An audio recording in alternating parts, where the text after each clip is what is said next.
You don't choose where you go. You don't choose who holds you. You don't choose who you destroy. But you have been inside the room when empires collapsed. You were there when the deal went wrong. You were there when the man who thought he was untouchable wasn't. You are 9 millimeters of machined brass and compressed lead. And this is your life. Level 1. The womb of war. It begins in a factory you will never remember. Somewhere in Eastern Europe, a facility with no windows on the production floor and fluorescent lights that hum at a frequency that makes workers grind their teeth without realizing it. The air smells of cutting oil, hot metal, and something chemical you can't name. You are born here, not with pain, not with ceremony. A hydraulic press descends with 40,000 pounds of force, and in a fraction of a second, you exist. A brass cup drawn and shaped into a casing, a lead core seated inside a copper jacket, a primer pressed into your base with surgical precision. They don't make you with care. They make you with efficiency. There's a difference. Quality control. A gloved hand turns you once under a light. You pass. You are placed in a tray with 49 others, identical in every measurable way. Boxed, sealed, stamped with a lot number no one will ever trace. Somewhere, on a spreadsheet in an office that smells of instant coffee and cigarettes, your existence is logged as inventory. Not a weapon, not a future, just a unit. Level 1 complete. You are born. You are nobody. Not yet. Level 2, the gray market. You don't cross one border, you cross 3. A shipping container, pallets stacked with wooden crates, their manifests listing agricultural equipment. Your crate has no invoice that holds up under scrutiny. The container sits in a port in Bulgaria for 11 days, then Romania, then a truck that drives only at night. You notice the pattern. Legitimate things travel by day. You travel by dark. A broker handles this leg of the journey. You never see his face, only hear his voice once, muffled through wood and cardboard. He says a number. The other man says a different number. They settle somewhere between. Palms are greased. A customs official looks at a screen, looks at an envelope, looks back at the screen, types something, waves a truck through. You are currency before you are a weapon. You learn your first lesson. Every system has a seam. Every wall has a door. The only question is what it costs to find it. Level 3, the stockroom.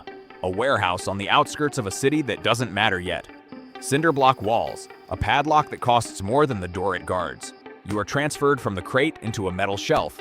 Inside a box, inside a bag, inside a cabinet bolted to the floor. 3 layers of concealment for something that weighs less than a quarter. Men come and go. Eye contact is minimal. Everyone here has a role, and the role requires you to ask nothing and say less. There is a man who checks the inventory every Thursday. He always comes alone. He smells faintly of cologne and strongly of anxiety. His hands shake slightly when he lifts the lid to count. He counts you. He writes something down. He leaves. You are an asset, not yet activated, but already committed. Level 4, the purchase. Someone buys you with cash. Not a weapons dealer, not a soldier. A 23-year-old named Eric who grew up 6 blocks from where this transaction happens, on a street corner behind a laundromat that's been closed for 3 years, but somehow still has electricity. The man selling you is called El Contador, the accountant, though his math skills are irrelevant. What he counts is favors owed and debts outstanding. Eric's hands are steady when he takes you. That surprises you. He's done this before. He looks younger than 23. He looks older than 40. The gun you are loaded into is a Glock 19. Worn but clean. Someone has taken care of it, which means someone values what it can do. You are pressed into the magazine with 15 others. Third from the top. The magazine is inserted. The slide racks back. You are chambered. Now you are first. Level 5. The debt you ride with Eric for 9 days.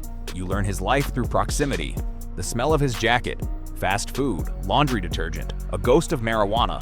The rhythm of his heartbeat, which you feel through the grip when he holds the weapon walking past people who might be problems.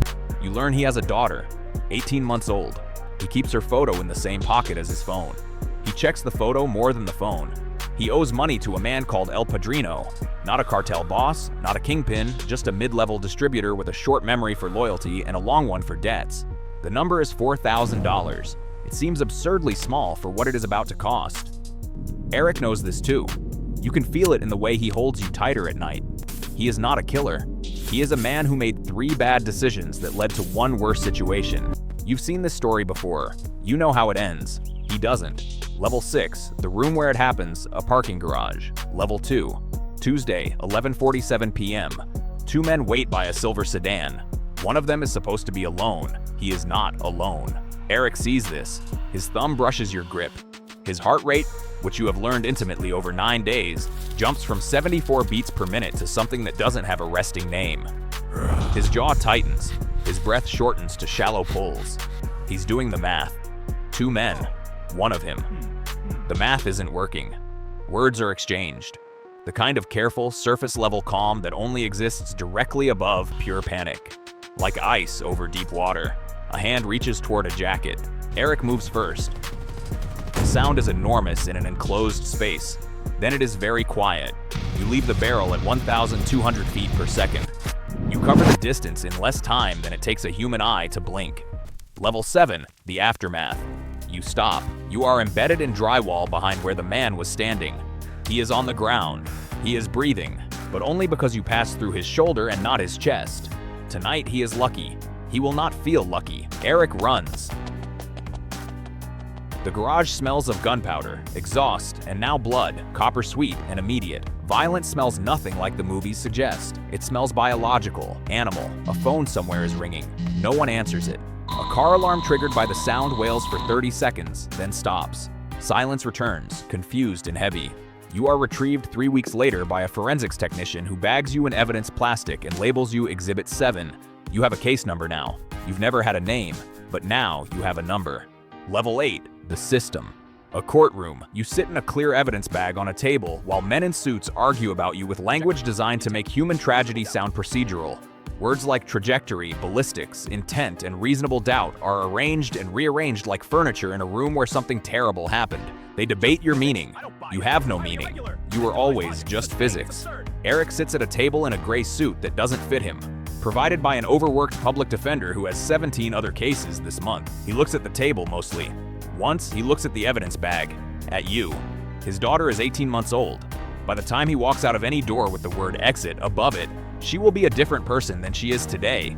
That is the true caliber of what you carry. Level 9, the evidence room. A shelf, row 47. Your case number faded to near illegibility. Years pass. You are surrounded by other objects with other stories. A knife from a domestic dispute, a set of car keys from a robbery, a single shoe from a case that was never closed. Everyone in this room is a witness.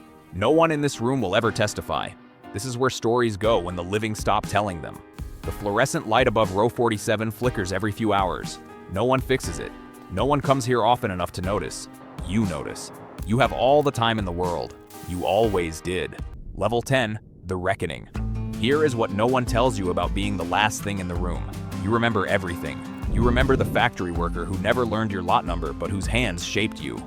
You remember the broker who sold you like grain. You remember Eric's daughter's photograph, creased from being checked too many times. You remember the exact pitch of the sound you made in that parking garage, a sound that rearranged everything it touched. Humans built systems to forget. Laws, procedures, evidence rooms, appeals processes, elaborate architectures of distance between the moment and its meaning. You have no such luxury. You hold it all. The philosophers argue about whether objects have agency, whether a tool is responsible for its use. You have no opinion. You are 9 millimeters of physics, but you were in every room. You felt every hand. You know every name, and you know this. The cycle doesn't end with Eric, or El Padrino, or the man in the parking garage.